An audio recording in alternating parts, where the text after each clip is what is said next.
Welcome to A Better Marriage Daily, where we show you how to love each other in spite of each other and give you tips, hopefully, so that you can have a better marriage daily. My name is Sean. And I'm V. Hey, y'all, what's happening? I'm so glad to be here again for episode 21. 21 already. 21, baby. Mm-hmm. You tired yet? No, I'm not tired. You sure? Why did you ask that? Because. No, I'm not tired. Because this is not your thing. It's not, but I'm not tired. Well, I'm sorry. It hasn't been your thing. Right. It will be hasn't, your thing. but it will be your thing, but it tired. hasn't been. I'm not tired. Okay, good. So what I'm thinking today, y'all, is we're going to talk about what happens in a marriage marriage is only really, if you're in a relationship, then this is not as necessarily as important. But if you're in a marriage and you each come there with kids, blended families. Today we're talking about blended families and how best to navigate. Yeah. Ooh. So when we found out that we were pregnant with little Sean, I was like, wow. Life is as I knew it is over. Life as I knew it is over. I have to be a different person. I got to be responsible. I have to take charge and take my rightful place as father in his life. And so for me, that was heavy. Mm-hmm. You know, that was a really heavy time for me, because it made me do a lot of soul searching. And one thing I did realize was that when I realized that I was going to be a dad, I realized that it was no longer about me. Right. You know, I was like, it's no longer about me. I got to figure this thing out for us. I got to make sure I'm there. I got to make sure I'm providing. I got to make sure that I'm be there to guide and all that good stuff like that. And so life changed. It made all the difference in the world. Matter of fact, I decided to not go to New York when all my other musician friends were going. We were going to go make a push for it. Mm-hmm. And I said, no, I can't go because I can't leave, her to raise him by herself. And I was like, I got to be there. Mm-hmm. And so in that process, I was like, well, I'm going to concentrate on the culture and the music that I'm already in, and so I did. And praise God, it's been a beautiful thing. Great choice. But so here I am with this 4-year-old. And then I meet you and you got a 14-year-old. So whenever you were 19 years old and found yourself with a child, with a baby, so did you even imagine yourself getting married? Not while I was raising him, no. I didn't really think about it. I was busy living, so it wasn't anything that I thought about. Maybe later. I guess I thought about later after, he graduated from school and everything. Yeah. You were like later. 18. Yeah. When he turns 18, I'll think about that. Yeah. Isn't mostly because I didn't think about it. I just didn't. Isn't that kind of I wasn't married, so I didn't think about it. But isn't that kind of wild how and again, I'm not saying that you have to be married, that women have to be married, that people have to be married. No. But isn't it wild that you put all of you on hold to be a parent? Mm-hmm. Isn't that amazing? It's amazing. Mm-hmm. You're thinking back, you're going, No, I did. Mostly, yeah. Yeah, once they get a little older, you get a little bit more freedom, when they're able to do for themselves and they're not babies. As they grow older, you get to, do more for yourself and to think more about you. But no, parenting is all consuming, really, and especially if you're a single parent. Especially if you are a single parent. That is real, real, real. And then 2 years later, we gets married. Yes. 2.5 years 2.5. later. Yeah. And then 2 years later, we get married. Yeah. 3. There was 17. There was 17 and 7. Mm-hmm. Yeah. 17 and 7. Yeah, well, because they had both just made 17 and 7. Right. Little Sean made 7 the day of the day our before rehearsal dinner. Yeah. It was pretty awesome. And y'all, so we didn't have all the answers. No. We didn't have any of the answers, but as And I'm gonna say this, y'all just gonna have to bear with me. As a man, I feel a certain responsibility and duty to the family that that I make sure and set the course, you know. So I was very, very bent on making sure that I was the provider, that I provided the stability, that I provided the encouragement, that I provided the discipline, that I provided, you know, the guidance and whatnot, the whole man persona figure, the healthy man, not the toxic. This thing they got going on now that's toxic. I don't even know what that really is. I mean, that's just bad personalities, and it's toxic women and toxic men. So I don't know about that. I don't know enough to speak on that. Look, I don't know enough to speak on that, so I won't. But I will say that I think I did a pretty good job imparting into both boys that who are now men of an example through the way I treated you, right? You know, through the way I loved on you and everything, and seems like it, you know, kind of worked. Back then we didn't know, we were just doing our best. You know, it was a lot of changes for everyone, every last one of us. Yeah, two only Huge children. Changes. It was two only children. Two only. And then what children. do? You got two oldest. Yes. Right. So we're navigating the two oldest. Two oldest. So we're used to running stuff. Yes. Both of us are used to running stuff. Yes. Right. So now we got to compromise. Yes. And then we bring two only children in. Only children. Who are used to being the only focus. Right. Of everything. Yes. And so then they got to get used to sharing. Yes. And they got to get used to, you know, sharing their parent spaces and things, family and family. Things. Yeah. And it was, when I think about it, wow. Yeah, but for that me, was a lot. But for my thing though was that when we got together, Anthony was now mine. Right. And I feel like you said, Lil Sean was mine. Well, actually, you said that in the joke not the joke, but in the very serious statement that you made before we got married. Lil Sean is baby enough for me. Yes. If you want another one, go make one. Yes. I'm fine with that one. And so, you know, because I understood that I was now going to be raising him. You know, even though he wasn't an infant, you know, he was out of the diaper stage. He was in school and everything. I knew pretty much what that was going to take. Yeah. You know, and that's why I said he was baby enough for me. Yeah, you're like, I don't want to raise nobody smaller than that. No. He's self-sufficient. I can tell him to go wash his booty. He can wash his booty.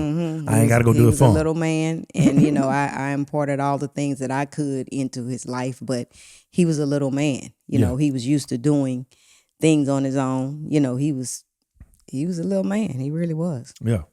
And a lot of people, so we had to get through the fact that we were both only children, both oldest children. Oldest children. So we have that whole responsibility thing and that whole the strength of headstrong thing. So we're working through that on our end, and the kids are working through the fact they're only children now, having to share and be siblings. Who really want to be only children. Who really wanted to be only children.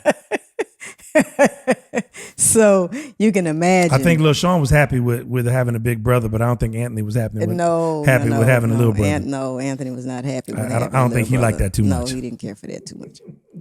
He did not care for that too much.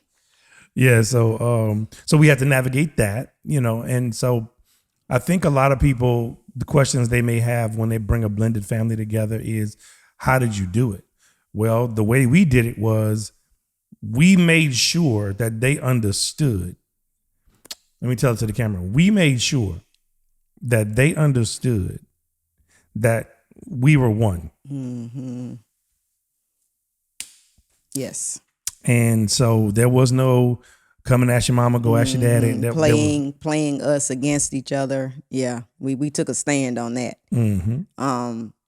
And you know, I can't say that we had. There were a lot of times where things like that would happen. But because they knew that we stood as one, then there weren't any games played really. You know what I'm saying? Every once in a while, this is really fun. I have to make Lil Sean laugh about this one day. Everything was about my daddy. I don't know how many times I heard him. My daddy said, my daddy, my daddy, my daddy, my daddy, my daddy. And it was just, I was like, whoa, like you were his everything. You know what I'm saying? Mm-hmm. And it wasn't until we got married and actually started living together that I realized, like, you were his everything. And it's rare. It was something different for me because I've always heard kids say my mama. Mm-hmm. And to hear him say my daddy, like everything, if he was trying to explain something, if he was just everyday stuff was about my daddy, you know. And that was really, really, that was a trip because I just never, that was my first time dealing with that and hearing it so much, you know, which was really, really cool when you think about it because everything is about mama usually, you know? Yeah. Yeah. So that was cool. You did great for him to Well, thank you. be talking about my daddy every time. Well, you know, being a single, I was a domiciliary parent, and his mom lived in another city, and so I had him. You know, I had him at all times, and the cool piece was that I was back and forth between Lake Charles and Baton Rouge because I was living in Baton Rouge at the time, and so I had a family structure to help me. So that was really cool. Yeah. Because we'd go play music on the weekends and he'd be with cousins and, you know, and aunts and grandparents on the weekend. So he got a very good sense of what I feel is very important for kids to get. They need to get a sense of family and who family is early, and they need to get it often. Because I think I am who I am, and the confidence that I have in life is because I grew up in a big family. I think that's part of it. Because number one, in a big family, you know, you gotta represent. You gotta, you know, stand up for yourself. You gotta, you know, stand up so you can shine and whatnot. You know, and then in our family, you know, it's a lot of shining going on. A lot of shining and a lot of confident people. They may not feel it on the inside, but boy, they shine. They definitely show it when they show up. My grandparents were all about that. You know, that my grandparents had 14 children. So my dad and his sisters and brothers grew up, you know, in a house full at all times. And matter of fact, they grew up as parents even. Right. Because the oldest ended up being the second parents to the youngest. Yeah. You know? Always. So they had a huge but number one, man, it's like that name, that Ardoin name. You got, you know, you can't go out there looking any old kind of way. You can't go represent. When you step Can't out, be out there doing any and everything. can't be doing any and everything because you're representing all of us. And so that was cool. So a lot probably didn't do a lot of things because of that. Yeah. You know, well, when I got to be old enough, my daddy pulled me to the side. He said, "Hey," he said, "You start to smell yourself." He said, "So let me tell you right now, if you get into anything and you get put in jail, don't call home. Do not call home. You got yourself in it, you can get yourself out of it. And if you call home, you better hope I'm not home. Because if she answers and I'm home and I find out that it's you in jail, I'm going to hang it up." I say, ooh, that's pretty, okay. Yeah. Okay. And so I always heard that in the back of my head. You should have. When folk was like, "Yeah, man, let's go." You see, man, the way my home life set up. Yeah. Yeah. I'm not going to be able to go over there with y'all. Have you met my daddy? Yeah, y'all know my daddy. Yeah, man, your daddy. I said, exactly. So, nah, bro, I can't go. Whether it was friends or family. Friends or family. Yep, friends or family, man. So, you know, so that was good. You know, and we got to give those parents that we have to give those parents that we're not necessarily fond of. We've got to give them a break because they were doing what they knew how to do. Now, that's not giving them an excuse. No. But they were doing what they knew how to do. And what God showed me later on in life was that the problems that he and I had later on in life, well, that we always had when I was under his roof, it was a problem because it didn't make sense. He was just making these edicts and, you know, doing these things, and I'm having, you know, I'm like mad about it. And No rhyme or reason. You know, yeah, he making me do crazy stuff, and you know, but everything that he put me through has caused me to be who I am today. You know, because I'm a self-starter. I don't need nobody's approval. And if you don't answer me, I don't have a problem asking over and over and over. Because I figured out by high school that I had to start asking for prom at the beginning of school year. Or after the first of the year, Prom was in April, May. I need to start asking in January. And I knew I wasn't going to get an answer until somewhere close to prom. So I had to have everything set up so that when he said yes, I could just move. You know, he caught me my junior year. He let me know the week of. And if it wouldn't be for my aunt Mildred, I don't think I would have made it because she made my prom jacket and bow tie. Wow. Yeah. She made it for me. Thank you, Aunt awesome. Mildred. Yeah. You know, because they knew him. They knew how he was. Oh, yeah, yeah. You know, and they knew I was a good kid. So so you know, that was the thing. But anyway, so I understood that we needed a strong family unit. And you know, you come from a family that had both parents in the home. So and it was my parents didn't play. And that's why 4 girls, man. We did not play. My daddy didn't play. My daddy was a silent person until he had to speak.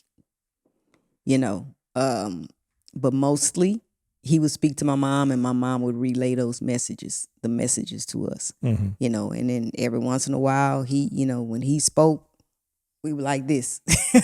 That's how it is. Yeah. Daddy would leave. He was mild mannered. He was, pretty much chilled, and we didn't play with him too much. Yeah, until he wasn't. Yeah, until he wasn't, and when he wasn't, and that kept us. All of that kept us straight. Yeah. Well, girls have issues with their moms, not their dads. Yeah, but we didn't. Well, when I say issues, y'all buck up to your mama, you don't buck up to your daddy. Your mom gets smart with your mama, not your daddy. Yeah, right. You know, guys get smart with their daddies, not their mom. Right. And the ones who get smart with their mamas, I don't find that the daddy has been in the home. I don't find. I haven't heard of. Yeah. It's always been, you living with your mama and you get smart with your mama, right, and you say some crazy shit to your mama, and next thing you know, your daddy knocking at the door. Talking about, say, bruh. I talked to your mama. Yeah, your mama said your mama called me. Mama said your mom getting smart. Now we got to handle that. Yeah. You know. Right. So there's that. But the number one thing though, in my opinion, is to convey to the children that you are one. Mm-hmm. Anytime Anthony will come and be like, "Hey man, I want to do something," you talk to your mom about that? No, I haven't talked to him. Okay, cool. Then I can make the call. Right. But if he's already talked to you about it, I mean, what she said. Mm-hmm. Well, she said so. Now, if I think he needs to do it, right, then I said, well, let me talk to her. Let me see. Right. Yeah. And then I come to you and talk to you. Mm-hmm. But if I pretty much know that he probably shouldn't be doing it, and you already said no, then I'm like, hey man, that's what she said. Hey. And and there, I mean, I must admit that there were times that, for some reason, I didn't feel good about it. But knowing that you were in the home, that you were here, he go and talk to you, and you'd come back and talk to me. And there were times that, you changed my mind on things. Yeah, because your first answer was no. My first answer was always with no. everybody. Yeah, with everybody. It no. I was consistent. You were very consistent. So he had you to go to, but if it was something that we felt that he really shouldn't be involved in, and we talked about it, then, the answer was no, just don't feel good about it. It's not anything you should be doing. With Lil Sean, he still, he was so used to coming to you with things. He always went to you. Now, you and I would talk about it, or you'd say, I need to talk to Vanessa about it, which later I became my me. That's funny. Tell that story. Yeah, when we first got married, Lil Sean would call me Miss Vanessa. And he called me that for, oh my God, I think from the time we got married until we moved here, maybe 2005 or 6, maybe a year or two. So 5 years. So one day I was just thinking, because he was, he would call me Miss Vanessa, and I was like, you know what, man, You told me that. No, I told you. But I had been thinking about it. I told Sean, I was like, Miss Vanessa is fine. I said, but I feel like, since we were married now, we've been married for several years, or a few years at least, we need to figure out what he's going to call me, because Miss Vanessa is no longer. It's not doing it for you. It's not doing it for me. It's not, really not appropriate, because now I am, I am in the mothering capacity. I mean, that's what I'm doing. I'm mothering him. So long story short, Sean talked to him about it, and I think one day I was able to talk to him about it right here in the kitchen. And I just told him, I said, whatever name, we come as, you can call me, you can call, I don't want to take your mother's place. You don't have to call me mama. You don't have to call me, ma. You don't have to, we just figure out something, And then I guess he thought about it. And then talked about it. Yeah, y'all talked about it. He said, what I want? I said, well, I gave him some options. Yeah, you gave me some options. And he picked one. And then he picked one, and I've been mommy ever since. So, yeah, that was pretty cool. That was pretty cool. And for me, it's like you got this hardcore jail officer, who comes home one day and says, you know what? I don't like the fact that he called me Miss Vanessa. Yeah, 5 years in. Yeah, that it just seems like it should be something else. I said, what you want me to call it? I don't know. Whatever he comfortable calling me, but I don't want to be Miss Vanessa. No. It needs to be a pet name. It needs to be not a pet name. Like a term of endearment. To adequately represent our new relationship. Right. And I thought that was real sweet. I said, look at her getting the soft side. Look at her getting the soft side. Well, but I was doing everything a mother would do. Yeah. So I've kind of felt like, I'm not Miss Vanessa anymore. Yeah. But it was sweet though. The first time he said he took me out, he took me fast. The first time he came in, I think I was in the kitchen or something, and he came in. He said, "Mommy, let me ask you." And I was trying not to react, like be cool, chill, And I was like, okay, what is it or whatever, and so it was that. It was mommy until now. That's what it's been. That's what it's gonna be. It's been. Mm-hmm. That's what it's gonna be. Yeah. And that's pretty awesome, And then like for like Anthony, and again, y'all need to understand something. We didn't agree about everything. We did not. We did not. There were things that I wanted to do with Anthony that she didn't want me to do, and there are things that that she might have thought I was a little hard on little Sean with, and I was like, no, stay out of man business. And that was hard though. That was hard for me because I had that role for so long. You did. And that was hard for me. And then, we have two boys, and so there was some things that I just had to defer. I had to just not be involved in. Because in this day and age, people are saying that that it doesn't have to, and you don't have to. And it's like, well, no, you don't have to, but everything, but if you're not a man raising a man child, then everything that you're doing is from what you think, not from what you know. Exactly. Yeah. Yeah. And that's the only pushback that I would give. Right. Because and maybe this will be controversial and whatnot or whatever, but I think that because we've had so many boys been raised by their mothers and their aunts and their grandparents, we have a lot of very emotional men who react to things in the way a traditional woman would react, but they react to that with a whole bunch of man energy. And that becomes dangerous. Yeah. That becomes, really, really tense because when you got this big old 6'4" boy, reacting because he didn't get what he wanted or because his feelings hurt. And the only way he knows how to lash out is to holler. Because, y'all women do a lot of hollering. Yeah. I agree. Even the enlightened ones do a lot of hollering. Yeah. Yeah. I'm in rooms with a whole bunch of enlightened, and they do a lot of hollering. When they get upset, they hollering. Yeah. And it's like, wow. Yeah, you're right. Wow. And so it was just about, because with men, when we start hollering, we're not that far from violence. So we don't holler as quickly. No. Because we understand that hollering has consequences. Women don't generally have consequences for hollering. Right. Yeah. For the most part. You're right. Unless you're hollering to another woman. Right. In which case, that's going to be what that is. Yeah. Then, Yeah. But I mean, and again, y'all can comment and disagree with us in the comments if you want. But I mean, my almost 55 years of living, and her living and working in an environment, in an all male environment. I saw it all. I saw it every day. When people are hollering, what's next? Fight. When men are hollering, fight ain't far. Yeah, fight is not far. If you don't stop it, if you don't shut that down, a fight will ensue. Yeah, It's man. just, so. And and that's a thing that having a man, a solid man around will help to negate, because I didn't holler like talking about it. I didn't holler until it was time to set the atmosphere straight. Right.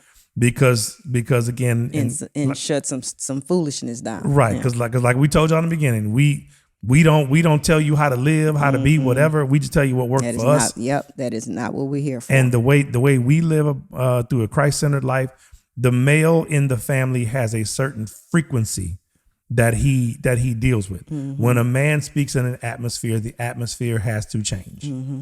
That's why a lot of situations they want to, they don't want to let men be in these because it will change. And in an atmosphere where the house is in chaos, if a man goes, "Hey," man, everything has a pause.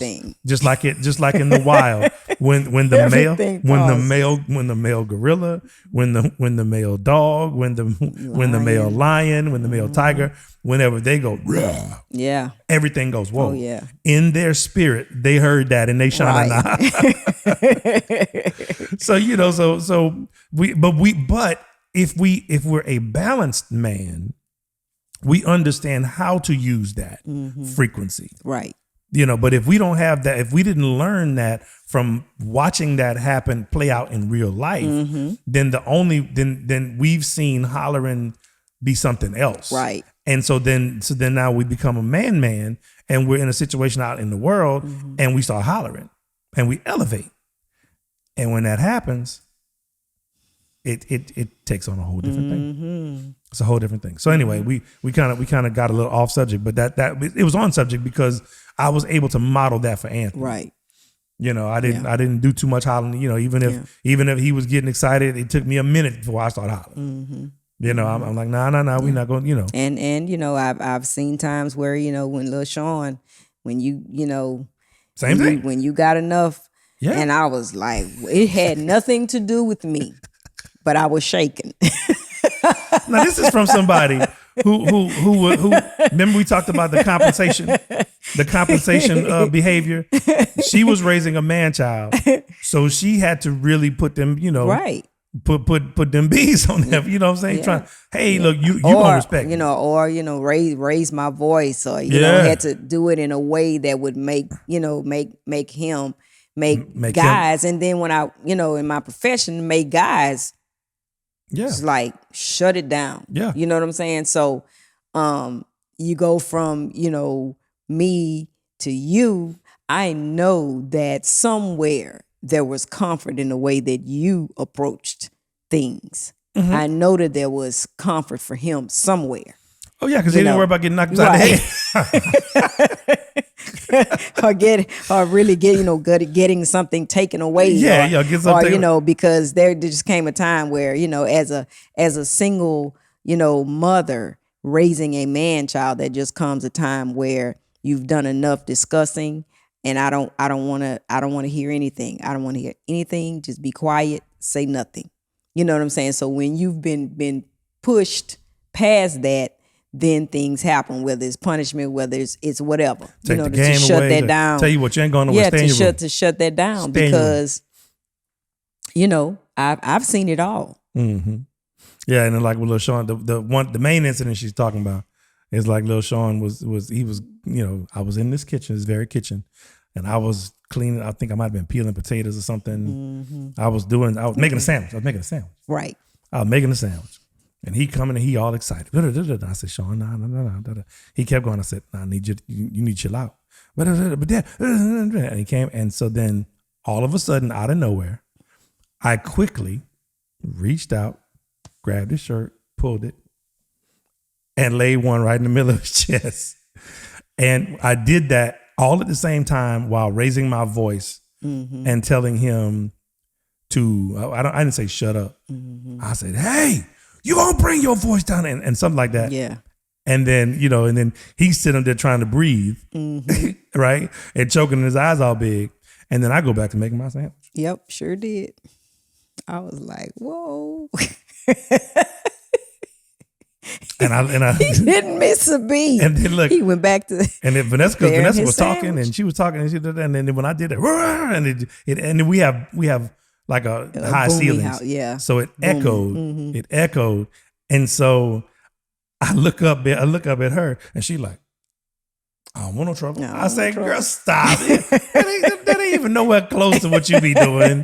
She's like, But I'm a woman. It's different when it's a man. I know. You know what I'm saying? I'm a woman. I mean, what people are hearing is a little chihuahua. That's what they're hearing. You're a little bit bigger than chihuahua. You're a little more dangerous than chihuahua. A chihuahua or a like German Shepherd or something like that, little pit bull. But that it's a different atmosphere. Yeah, that was a whole different sound right there. And it shut it down. It shut it down, shut everybody down, and I wasn't even a part of it.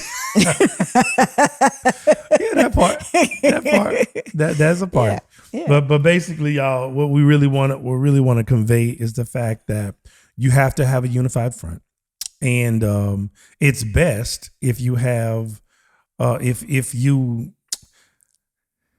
These days it's so complicated to these set days. Yeah. To set boundaries, because I find this even when you're not a blended family, you got to set boundaries. Those kids would play parents against each Absolutely. other if you allow it. You know what I'm saying? So you know, got nothing to do with, that has nothing to do with being a blended parent. No. I'm just playing saying parents against each other has nothing. On a good day, yeah, a 2-parent home. Yeah, but you know what I'm saying? But when it's blended, it seems to be a little easier to pit against each other. Right. Because you had a life together before that other person. Right. And so, there's that whole it brings, it brings on different challenges, and like Sean said earlier, is that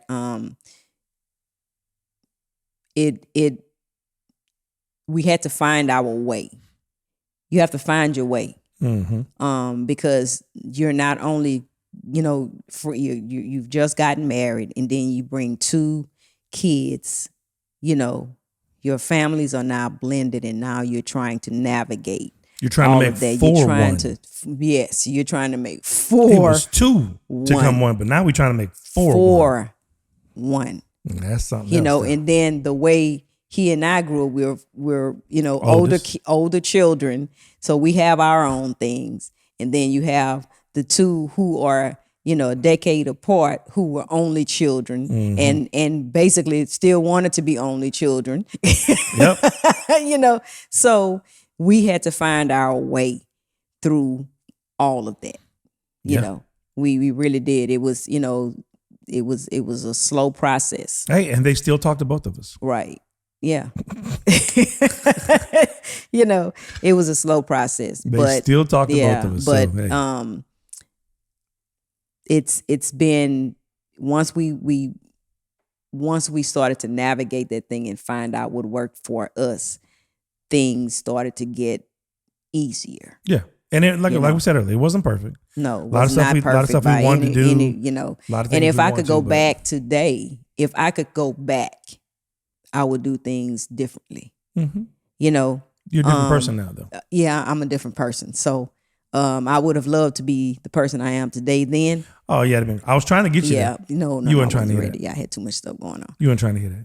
But look, y'all, I was like, hey, we need to have a talk. She said, what? I say, listen, I can't keep being the woman in this relationship. She said, what you mean? I said, you're the one that's always hollering. Yeah.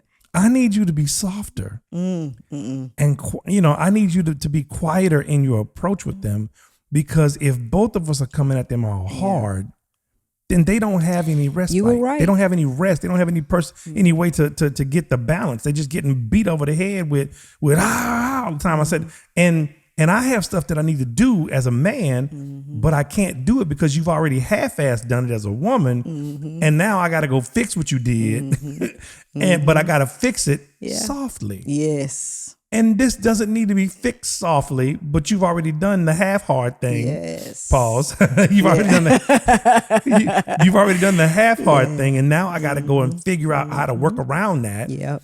I was like, you got to let me do. Mm-hmm. I complicated things a lot as far as you were concerned, but that's who I was then. Yeah, it is. and it worked. Times it worked, times it didn't. No, No, it always worked. Yeah. Because we gonna make it work. Oh yeah. So that wasn't the thing, but it's like. But like you're saying, Yeah. we both could have done a lot to be better, and communicate better, and better and plan better. Right. But we were in the middle of it. We were in the middle, man. So When all we you're can in the tell you is- middle, when you are in the middle of it, it's tough. When you're in the middle of it, you got to do the best you can. Right. But that's why we're doing this podcast, and that's why we did this one today. If y'all have any questions or things that y'all want us to expand on, put that in the comments because we do read those, and we'll check and see, and we could do something on that topic that you Yes. want as far as the blended families are concerned. But we feel like it was a success because the boys still talk to us. The men, well, they're gonna be boys for us. They're boys. Yeah, the still boys still talk to you. Yeah. You know what I thought about? What? How no matter how old we get, me and you gonna always call each other boy and girl. Girl, you better stop. You be like, boy, you tripping. Yeah, Boy, you because nasty. we see- And stop calling me nasty. But You we heard me. see each Stop other. Stop calling me nasty. We see each other as boy and girl. I mean, we just do. I mean, I ain't tripping. I'm sure people who are, I wonder if we're gonna be Yeah. in our 70s going, Said, boy, girl, you better please. come over here. boy, please. See, boy, you nasty. You nasty, No, boy. Boy, you know you no. nasty. You still nasty, boy. You still nasty. Yep, gonna be nasty till I check out. But I don't see it as nasty, but that's what you gonna call it. I know what you're talking about, so I'm gonna say yep till I check out. You silly. Yep. So anyway, we hope we've helped y'all. This has been Better Marriage Daily. We talked about blended families and how to, just giving you a few tips on how to succeed. First of all, show a unified front. Right. Try to identify the needs of the kids, and whichever parent can address those needs the best. Talk about it beforehand about which parent's going to address those issues, Right. and address them, and just be teamwork, be unified. Don't let them split you up. I know you and your child had 10, 15 years alone together, but when you bring that together, if you trust and love that other partner, that you got, then when you get married, again, I got to keep Speaking prefacing to- this because we live a Christ-centered life. So once you get married, the way it works, biblically is God, family, then kids. God, family, God, husband and wife, kids, job, everything else.